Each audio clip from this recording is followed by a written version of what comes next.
Hello दोस्तों, good morning. स्वागत है आपके अपने यूट्यूब चैनल पे। आज हम इस करंट अफेयर्स के सेशन में 16 फरवरी 2022 का करंट अफेयर्स पढ़ेंगे, जो कि एग्ज़ाम के लिए बहुत ही इंपॉर्टेंट है।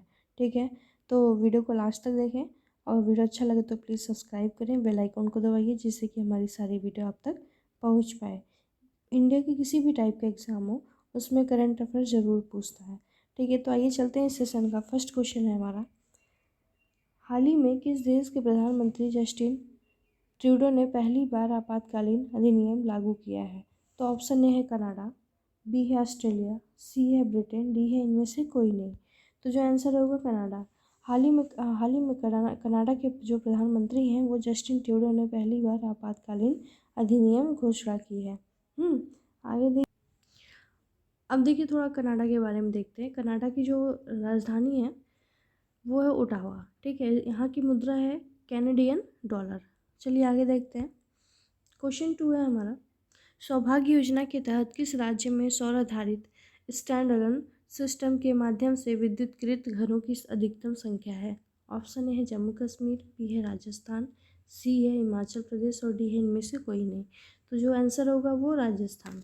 हाल ही में सौभाग्य योजना के तहत राजस्थान राज्य में जो सौर आधारित स्टैंड अलोन सिस्टम के माध्यम से विद्युतीकृत घरों की संख्या अधिकतम है। आइए जानते हैं सौभाग्य योजना क्या होता है। सौभाग्य योजना हमारे माननीय प्रधानमंत्री ने 25 सितंबर 2017 को देश के हर गांव और हर जिले को कवर करने के लिए सार्वभौमिक घरेलू विद्युतीकरण को प्राप्त करने के लिए सौभाग्य योजना के शुभारंभ किया। ये बिजली से रिलेटेड है। ठीक है, आगे चलिए देखते हैं। क्वेश्चन 3 है हमारा, हाल ही में जारी 9वीं यूएस ग्रीन बिल्डिंग काउंसिल में भारत कौन से स्थान पर रहा है? तो ऑप्शन ए हमारा 5वें, बी है 7वें, सी है तीसरे और डी है इनमें से कोई नहीं। तो जो आंसर होगा वो तीसरे। हाल ही में जारी 9वीं यूएस ग्रीन जो बिल्डिंग काउंसिल में भारत जो है वो तीसरे स्थान पे था। तो आइए देखते हैं यूएस ग्रीन बिल्डिंग काउंसिल के जो अध्यक्ष और सीईओ हैं वो कौन है। तो पीटर टेम्पल्टन है। ठीक है, आगे देखिए, यूएस ग्रीन बिल्डिंग काउंसिल मुख्यालय कहाँ है? तो वाशिंगटन डीसी यूएस है। आगे देखिए,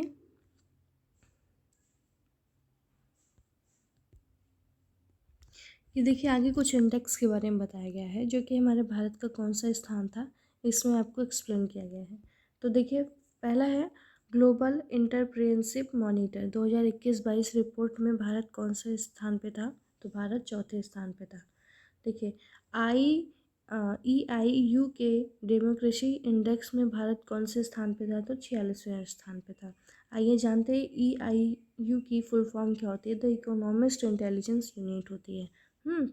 अब देखिए, जो पहले स्थान पे था वो कौन सा देश था? नॉर्वे था। दूसरे स्थान पे न्यूजीलैंड और तीसरे स्थान पे फिनलैंड था। अब देखिए, इकोनॉमिस्ट इंटेलिजेंस यूनिट का मुख्यालय कहाँ है? ये लंदन यूनाइटेड किंगडम में है। ठीक है, ये इकोनॉमिस्ट इंटेलिजेंस यूनिट की स्थापना कब हुई थी? तो 1946 में हुई थी। इकोनॉमिस्ट इंटेलिजेंस यूनिट के MD कौन है? तो रॉबिन ब्यू है। आगे देखिए, क्वेश्चन 4 है हमारा, हाल ही में कौन सा देश नागरिक हवाई क्षेत्र में ड्रोन उड़ानों की अनुमति देने वाला पहला देश बन गया है? तो ऑप्शन है भारत, बी है अमेरिका, सी है फ्रांस, डी है इजराइल। तो इजराइल आंसर जाएगा डी पे। हाल ही में इजराइल ने नागरिक हवाई क्षेत्र में ड्रोन उड़ानों की अनुमति देने वाला पहला देश बना है। इजराइल की राजधानी कहाँ है? जेरूसलम। ठीक है, इजराइल की मुद्रा क्या है? Israel shekel. और इजराइल के राष्ट्रपति क्या कौन है? तो इसहाक हर्जोग। और इजराइल के प्रधानमंत्री नेफ्ताली बेनेट। आगे देखिए, क्वेश्चन 5 है, हाल ही में भारतीय रेलवे देश की सबसे बड़ी कुश्ती अकादमी कहाँ स्थापित करेगा? तो ऑप्शन ए है दिल्ली, बी है उत्तराखंड, सी है मध्य प्रदेश, डी है इनमें से कोई नहीं। तो दिल्ली आंसर जाएगा दिल्ली। हाल ही में भारतीय रेलवे जो देश की सबसे बड़ी कुश्ती अकादमी स्थापित करेगा वो दिल्ली में स्थापित करेगा। क्वेश्चन 6 है, हाल ही में किस स्पेस एजेंसी ने सफलतापूर्वक पृथ्वी अवलोकन उपग्रह EOS-04 का प्रक्षेपण किया है? तो ऑप्शन ए है इसरो, बी है नासा, जी है जैप्सा, डी है इनमें से कोई नहीं। तो जो इसरो है वो हाल ही में इसरो ने ही सफलतापूर्वक पृथ्वी अवलोकन उपग्रह EOS-04 का प्रक्षेपण किया। देखिए इसरो के अध्यक्ष और अंतरिक्ष सचिव जो हैं वो डॉक्टर S सोमनाथ जी हैं। ओके, इसरो का मुख्यालय कहाँ है? तो बेंगलुरु कर्नाटक में है। इसरो की स्थापना कब हुई? तो 15 अगस्त 1969 को हुई। ठीक है। हाल ही में एयर इंडिया के नए CEO और MD नियुक्त किए गए हैं। तो ऑप्शन ए है एलकर अयासी, बी है राहुल भाटिया, सी है राकेश गंगवाल और डी है इनमें से कोई नहीं। तो जो आंसर होगा वो ए जाएगा। एलकर अयासी हाल ही में एयर इंडिया के नए CEO और MD बने हैं। ठीक है। तो जो एयर इंडिया है वो किसकी कंपनी है? तो टाटा की कंपनी है। टाटा समूह के संस्थापक कौन है? जमशेद जी टाटा। टाटा समूह की स्थापना कब हुई थी? तो 1968 मुंबई में हुई थी। टाटा समूह का मुख्यालय कहाँ है? तो मुंबई है। आगे देखिए,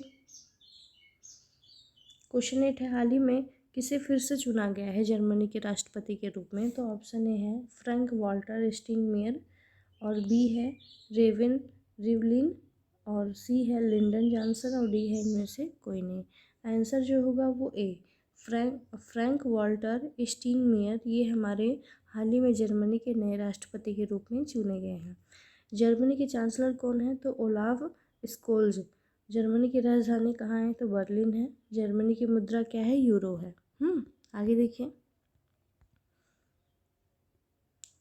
क्वेश्चन 9 है हमारा, हाल ही में how to prevent the next pandemic नामक पुस्तक किसके द्वारा लिखी गई है? तो ऑप्शन है राजीव भाटिया, बी है सागरिका घोष, सी है बिल गेट्स, और डी है इनमें से कोई नहीं।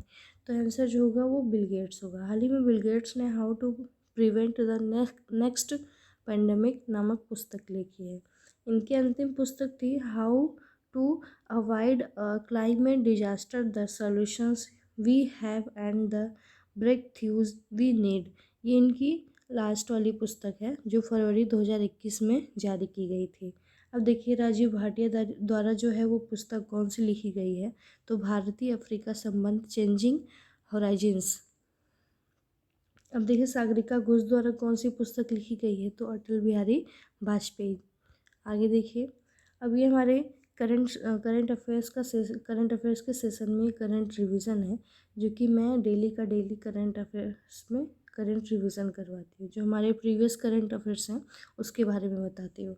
तो देखिए क्वेश्चन फर्स्ट है, केंद्रीय बजट 2022-23 को प्रस्तुत करते हुए वित्त मंत्री श्रीमती निर्मला सीतारमण ने RAMP कार्यक्रम को कितने रुपए का अनुमानित लागत से शुरू किए जाने की घोषणा की है? तो उत्तर होगा हमारा 6000 करोड़ रुपए से।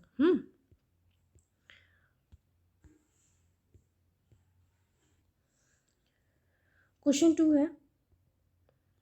टू है भारत से वर्ष 2022-2023 के लिए विश्व विरासत सूची के लिए किस मंदिर को नामांकित किया जाएगा? तो कर्नाटक के बेलूर, हॉलोवीड और सोमनाथपुरा के होयसला मंदिरों को किया जाएगा। प्रश्न 3 देखिए, हाल ही में पुर्तगाल के प्रधानमंत्री कौन चुने गए हैं? तो भारतीय मूल के एंटोनियो को हाल ही में पुर्तगाल का प्रधानमंत्री चुना गया है। आगे देखिए, क्वेश्चन 4 है हमारा, हाल ही में किसके द्वारा फियरलेस गवर्नेंस नामक पुस्तक लिखी गई है? तो किरण बेदी ने हाल ही में फियरलेस गवर्नेंस नामक पुस्तक लिखी थी। अब देखिए क्वेश्चन 5 है हमारा, अमेरिकी सिक्के पर दिखाई देने वाली पहली अश्वेत महिला कौन बनी? माया एंजेलो जो हैं वो अमेरिकी सिक्के पर दिखाई देने वाली पहली अश्वेत महिला बनी है। प्रश्न 6 है हमारा, हाल ही में राष्ट्रीय महिला आयोग स्थापना दिवस कब मनाया गया है? तो 31 जनवरी को हमारा हाल ही में राष्ट्रीय महिला आयोग मनाया गया है।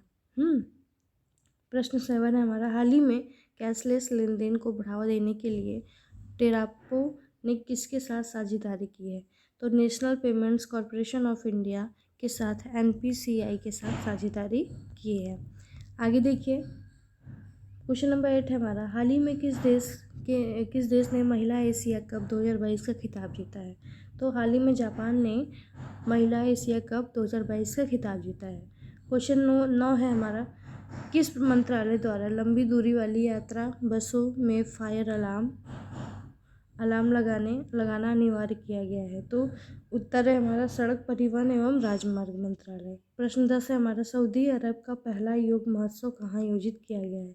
तो जेद्दा में सऊदी अरब का पहला योग महोत्सव आयोजित किया गया है। चलिए आगे देखते हैं। अब देखिए ये हमारे कुछ स्टैटिक जीके के क्वेश्चन जो कि जनरल साइंस के क्वेश्चन है। जनरल साइंस के भी क्वेश्चन है। जनरल साइंस के क्वेश्चन हमारे एग्जाम में पूछे जाते हैं। तो आइए हमारे 6 क्वेश्चन को हम देखते हैं। तो फर्स्ट क्वेश्चन हमारी, सबसे बड़ी आंखें किस स्तनधारी प्राणी की होती है? जो सबसे बड़ी आंखें होती है वो किस स्तनधारी प्राणी की होती है? तो हिरण की होती है। दूसरा है, आज कार्बन डाइऑक्साइड के उत्सर्जन में सर्वाधिक योगदान करने वाला देश कौन सा है? तो संयुक्त राज्य अमेरिका है। प्रश्न 3 है हमारा, निम्नलिखित में से किस उद्योग में अभ्रक कच्चे माल के रूप में प्रयुक्त होता है? तो विद्युत में। प्रश्न 4 देखिए, विद्युत प्रेस का आविष्कार किसने किया? तो हेनरी सीले ने।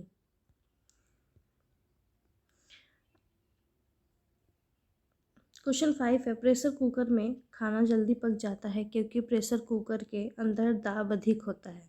प्रेशर कुकर के अंदर दाब अधिक होने के कारण जो हमारा खाना है वो जल्दी पकता है। क्वेश्चन 6 से देखिए, दाब बढ़ाने पर जल का क्वथनांक क्या होता है? बढ़ता है। चलिए, अगर वीडियो मेरी अच्छी लगे तो प्लीज़ लाइक करिए, कमेंट करिए और शेयर करिए। मैंने इस वीडियो का जो PDF है वो डिस्क्रिप्शन बॉक्स में लिंक में दे दिया है, आप जाके उसको डाउनलोड कर सकते हैं। Thank you so much.